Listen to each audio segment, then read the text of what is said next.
رسول اللہ صلی اللہ علیہ وآلہ وسلم نے فرمایا، جو شخص رمضان میں ایمان اور ثواب کا کام سمجھ کر روزے رکھے، اس کے اگلے گناہ معاف کر دیے جائیں گے۔ ابو ہریرہ رضی اللہ تعالیٰ عنہ نبی کریم صلی اللہ علیہ وآلہ وسلم سے راوی ہیں کہ آپ صلی اللہ علیہ وآلہ وسلم نے فرمایا،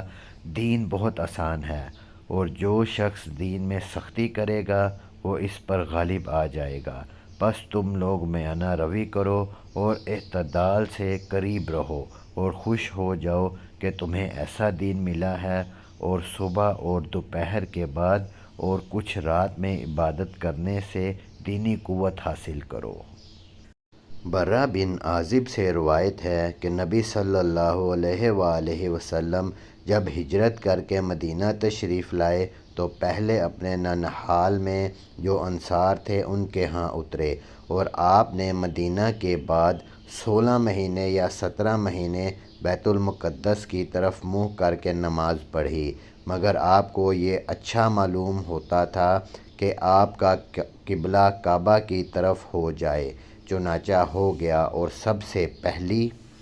نماز جو آپ نے کعبہ کی طرف پڑھی عصر کی نماز تھی، اور آپ کے ہمراہ کچھ لوگ نماز میں تھے۔ ان میں سے ایک شخص نکلا اور کسی مسجد کے لوگوں پر اس کا گزر ہوا، اور وہ بیت المقدس کی طرف نماز پڑھ رہے تھے، تو اس نے کہا کہ میں اللہ تعالیٰ کو گواہ کر کے کہتا ہوں، میں نے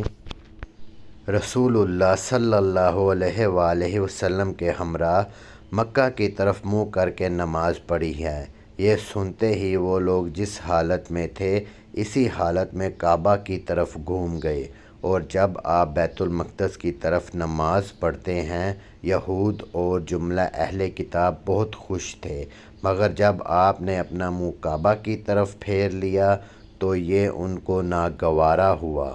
زہیر جو اس حدیث کے ایک راوی ہیں، کہتے ہیں کہ ہم سے ابو اسحاق نے برا سے اس حدیث میں یہ نقل کیا کہ تحویل قبلہ سے پہلے اس قدیم قبلہ پر کچھ لوگ مر چکے تھے،